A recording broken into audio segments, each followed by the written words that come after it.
a show that tackles the big issues affecting the BVI and the rest of the Caribbean. Searches for answers to today's big questions and gives viewers a unique perspective on developing stories. Follow the big story with me, Kathy Richards, only on GTV.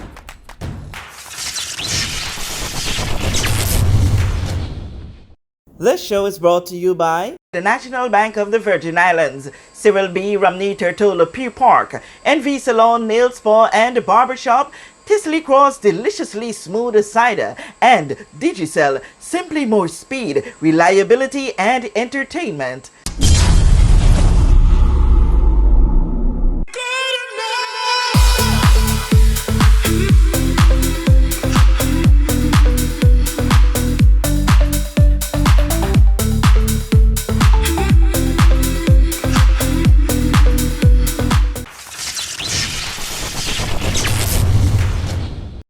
This is the big story. I'm Kathy Richards. I want to thank you so much for joining us for this edition. Well, it's been quite some time we haven't had an update as to what's happening with horse racing here in the Virgin Islands. We recall what would have happened early up in the year that would have resulted in access to that plot of land and that area, the track, for horse racing in the territory. Now, today we have on set a man who has been and continues to be a strong advocate and supporter of the sport of horse racing in the Virgin Islands and even beyond, Mr. Lesmore Smith. Mr. Smith, no stranger to the set, I want to welcome you again. Good morning, Kathy. Thank you, and welcome, listening audience. Awesome. Well, we're going to get to the chase of it. You know, everybody's wondering. We would have heard so much about it when it happened, where a little dispute between government and the owners of a portion of the horse track were at Logger's Head, or I should say probably still at Logger's Head, because we haven't really heard anything since then. What's happening with horse racing for the Virgin Islands? Tell me the truth. Well, Kathy, the last information I got, I had a conversation yesterday, dialogue with our premier. And as far as that dialogue is, thing hasn't yet been settled. Still, the AG's office to do their part and to see how we can reach some mutual agreement. But the thing about it is, Kathy, looking at what it is, I believe as a BVI lender, and we say we have the spirit of BVI love. Despite all that, the owners of the track should have had a little more compassion for the whole sport of the father. The track is named after the father, Ellis Thomas Downs. And I understood that the track has been paid for, and it has to be disputed, and somebody who knows better would say. That track has been paid for up until February next year. And my thing is, if you already pay for something, then you should have use of it. And I am not here to tell the people the value of their land and what they should do with their land. I'm just saying, knowing that it is named after your father. This is what he loved. This is why I grew up 30 years going to Seacoast Bay. This is what I grew up around Mr. Thomas and those people knowing about horse racing. I mean, work the kinks out later. Or during the process. But don't just shut the whole thing down that Virgin Islanders, not only Tortola, St. Croix, St. Thomas, St. John, Virgin Islanders love. I mean, we went as far as we had Antigua participate in the BVI before in horse racing. And having the conversation with the Antiguans, the Dr. Twait, that has the horses in Antigua, he expressed, where the people from Aruba wanted to come for us for Christmas. And we just kill the whole sport. We take away all the things that we love. It seems to me like when it comes to the BVI and BVI landers, we're not supposed to have anything that we enjoy. I mean, we've been through the hurricane, we've been through COI. We're just having, for August our first, real good race since then. We had the governor from St. Thomas, the governor from Tortola, all the government officials. It was an exciting day. And we had one plan thereafter. And we came, the horses from St. Thomas was here. We wanted to run the race. We was not allowed to run the race. I begged and I pleaded, no, you're not allowed to. And it's just, how could you tell me you love your country and want to see your people suffer even more through all these other pieces. I mean, the only little fun activities for people like myself and other senior citizens and the young people just getting involved is to come down and socialize and have good time. We throw that out the door. So what we're asking people to do, and with everything that is happening, with all the pressures of life, the economic situation, a little outing. And horse racing, to me, Kathy, you don't make money. You put more money into horse race than you make. I mean, when you look at it, government did not restore the horse track.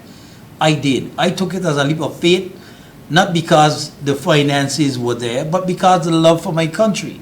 I took that leap of faith and took the step to get it up and running, because that's where we go as adult, senior persons and socialize. And you just take that away from us. Explain to me that socializing. Let's understand it a little deeper, because we know, yes, we have meets at different times of year, and we see the men and the women and the young boys and young girls would come out to the meets. But there seems to be a deeper passion beyond just those public meets for the lovers of horse racing. Because we knowing that for the Easter, for the festival, and for our Boxing Day, those are our three biggest celebrating race in the BVI, horse racing. Those are our top days. Okay, we were able to run our August festival race. And just as we got it going, you just shut us down. We have, our Boxing Day race in the next month away from now. We can't have it. It won't happen. Because the track have more grass than you see on the side of the road. And I am not going to spend my resources, and I said that clearly to the government, the people involved, and to my horse mate.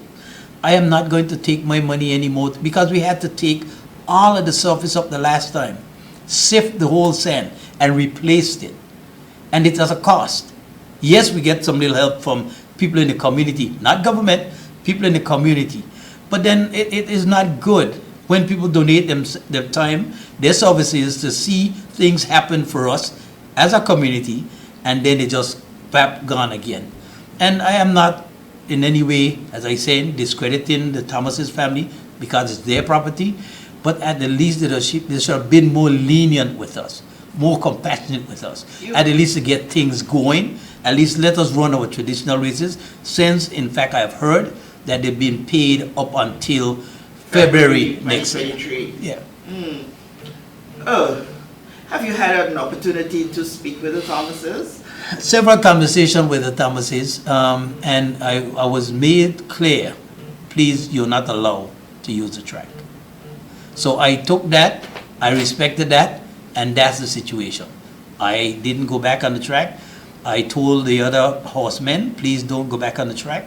We just got a water truck to help us out, to be able to keep the track moisturized, so it wouldn't be there with the sand flying all over the place, so the horses could have better exercise in racing days. All of that we just did. We just do all those things. And we just, it's like you got married and divorced the next day.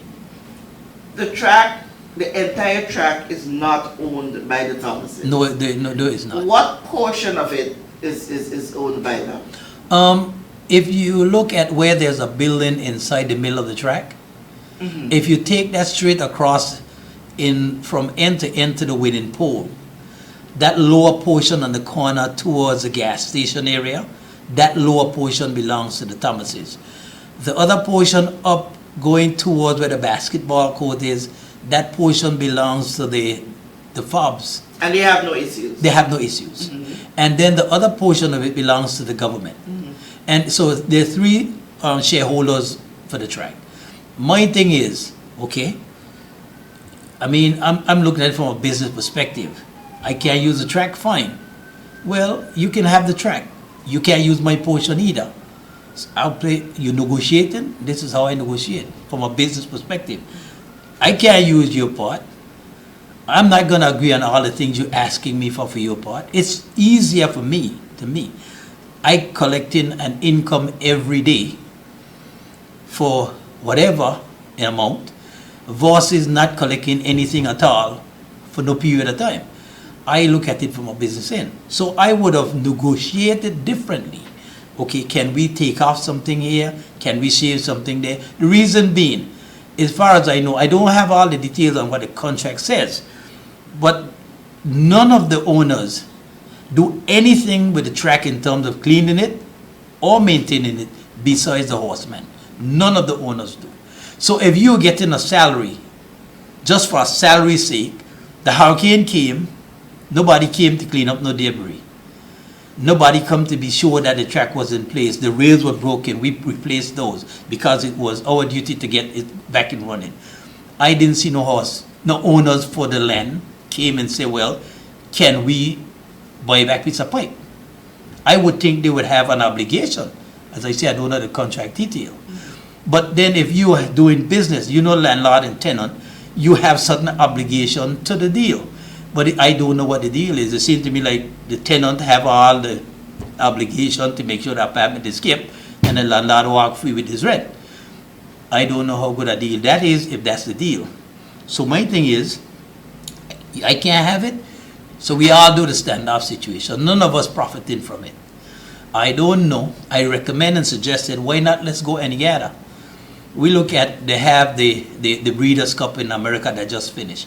We know we had the Cockspur Cup in Barbados. Antigua is now up and running. St. Lucia came on board. I know they left. I've been to St. Lucia. I've been to Jamaica, the Commander's Park. And those places, if we create a better track, a bigger track. Now, it sounds crazy going to Antigua, but this is the deal is, we create a better track, a bigger track. We can fly people in. For our festival races, we can have a more grand occasion where we can have better invitees. We know for a fact, Seacles Bay racetrack is pretty small. It's only 4 long. And by standard, we need to at least have it a mile long. So if we can go like Antigua, we can get a mile long. Some people talk about Paraquita Bay. That might be a good idea, but we don't want to take away from the farming industry. We still need to grow our food, agriculture. That's how I look at things. From a business perspective, a humanitarian, a success plan for everybody to keep a win-win. You go Antigua, you give the Antiguans a chance to develop. The airport develop, you have international flight, you build cottages, you build better hotels situation. It's not going to be Lobster Fest alone. You can have activities all year round. But you understand that Antigua in itself has issues when it comes to dealing with the lands. Most of the lands there are privately owned too. Most of it is, but a lot belongs to government based on the person that I'm speaking to that is a part of the Antigua's land deal, in charge of that area.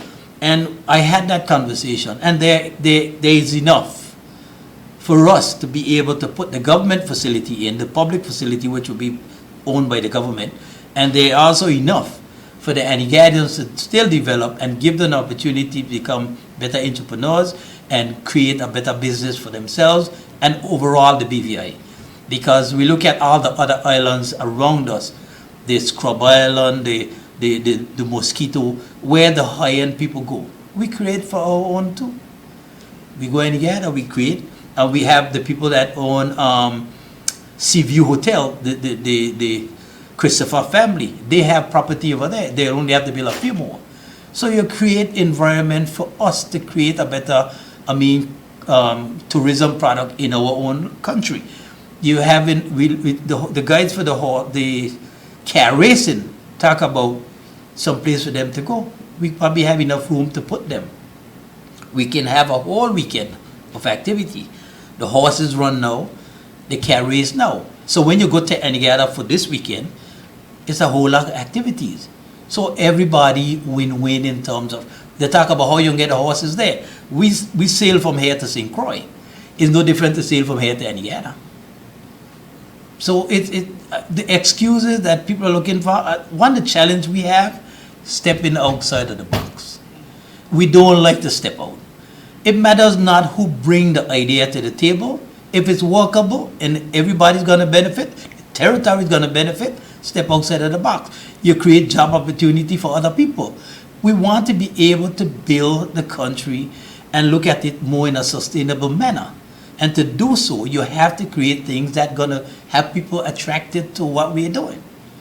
So if you to find this as a buy-in with the people of Anegada, because you know they would have to have a big say, a big say in it. You have to your organization and those lovers of horse racing may need to have a little sit down with the people of Anegada, discuss the rationale.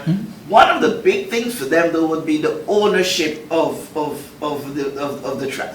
Yeah, the ownership of the track will remain government, and the government will sublease.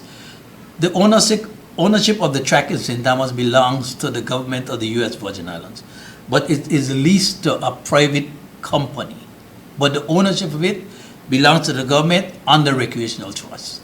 So the government here would own the track and collect its every month, every year, the lease agreement for the uses of the track, including whatever funds are made from the gaming activity from the track. So it's going to be a win-win for the government in that regard. Because if you're going to have it where you're doing the pari-mutuel betting, we know for a fact of simultaneous casting, we know for a fact that every dollar the government make at least 5 cents from it.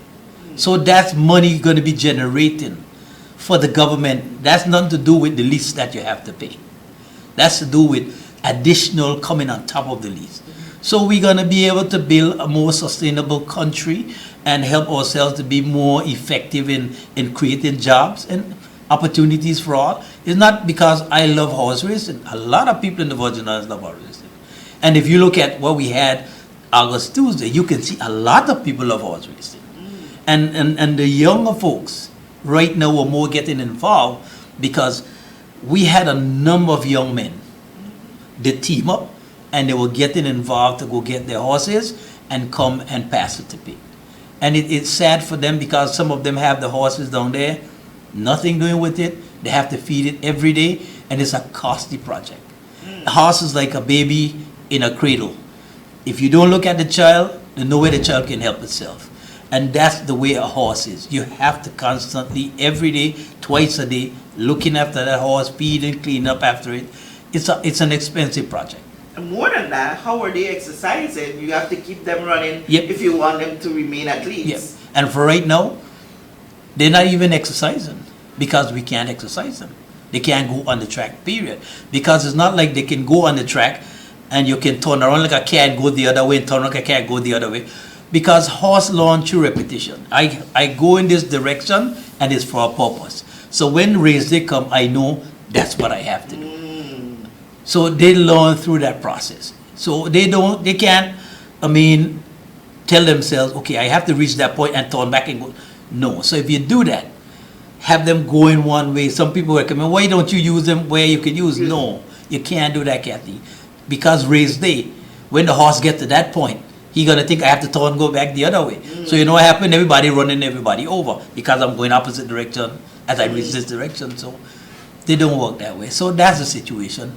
But I want the public to know I've done my best.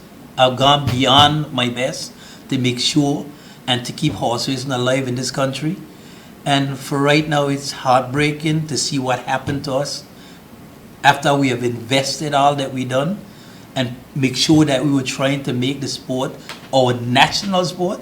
It's not a sport that just came about. As I said, 30 years from 1992, I've been going to see Cosby Horse Track. 30 years ago. And it's not about me. It's about the other persons that spend their money. And there's nothing to do with it. There's no outlet. They have the horses, they have to feed them. And it costs roughly every month to maintain a horse. It costs you no less than $1,000 per horse. So it's an expensive venture.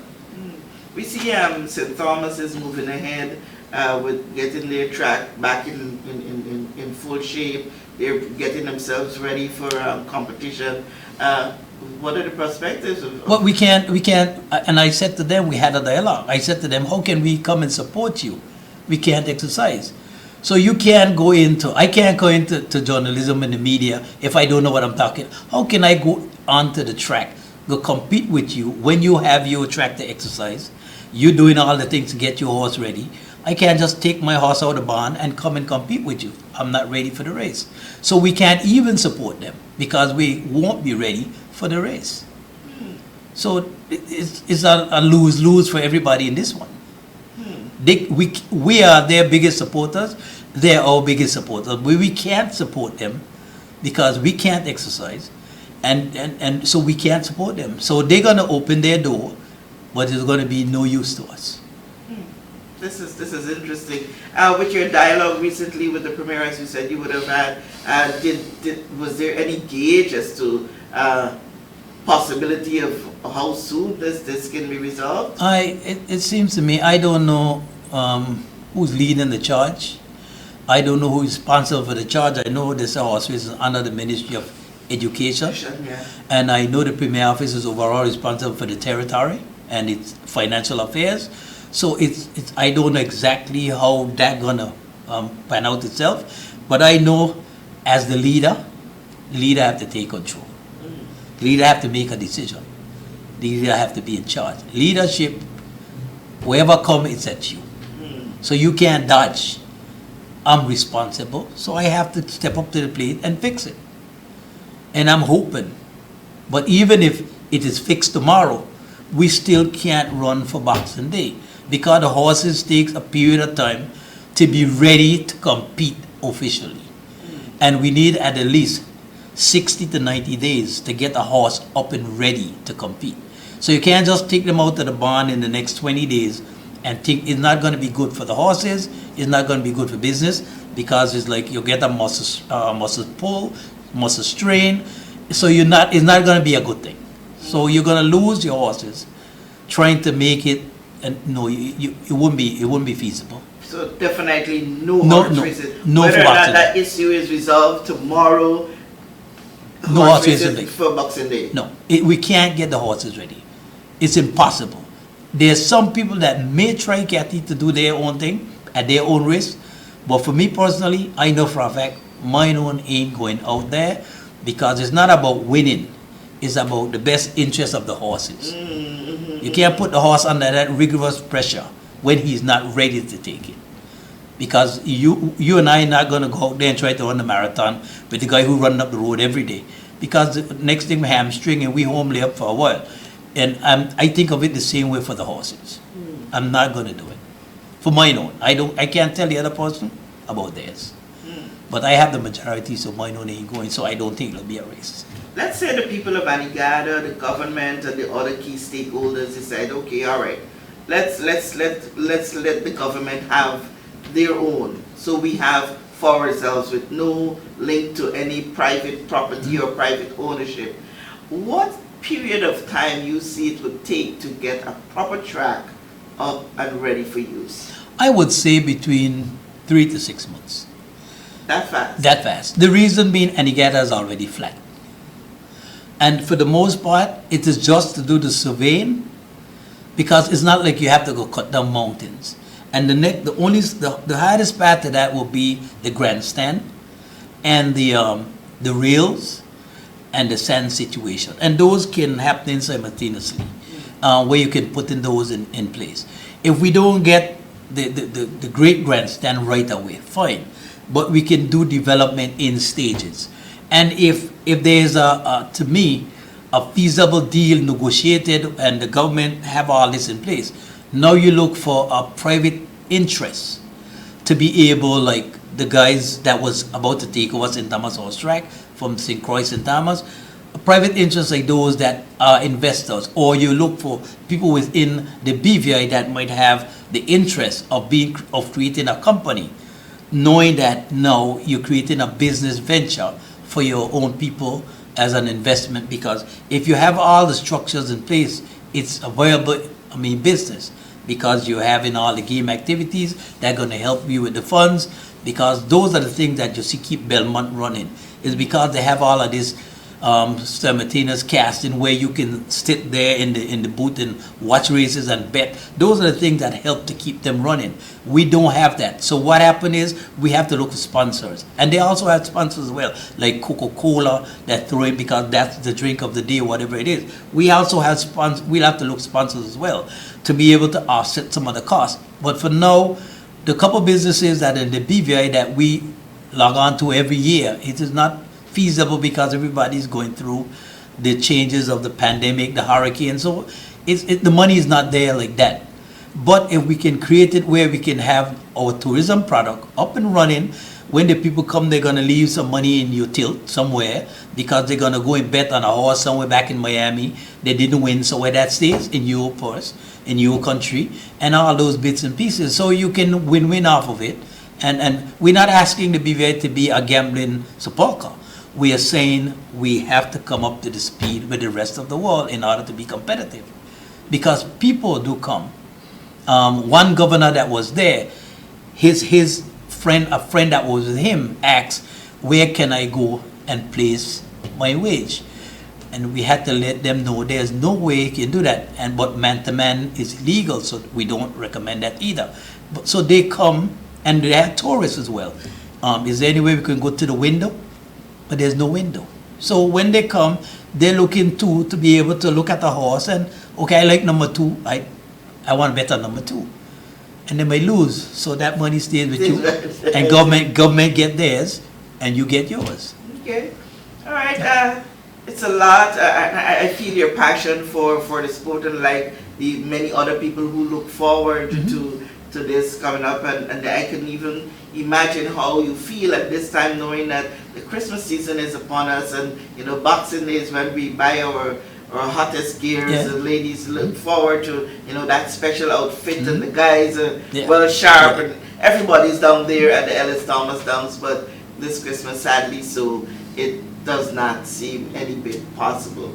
In this closing 30 seconds, your words to the Thomas family and the government of the Virgin Islands. My word to the Thomas family, as entrepreneurs, as indigenous Beaverlanders, reconsider, give us a chance to keep what your father has pledged a whole of his time, services to this country, seeing horse racing run and stayed alive until he departed this life, rest his soul in peace. And to the government,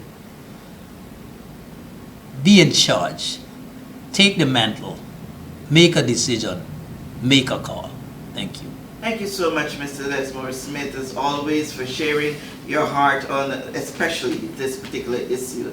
I want to thank you so much for joining us for this edition of The Big Story. I'm Kathy Richards.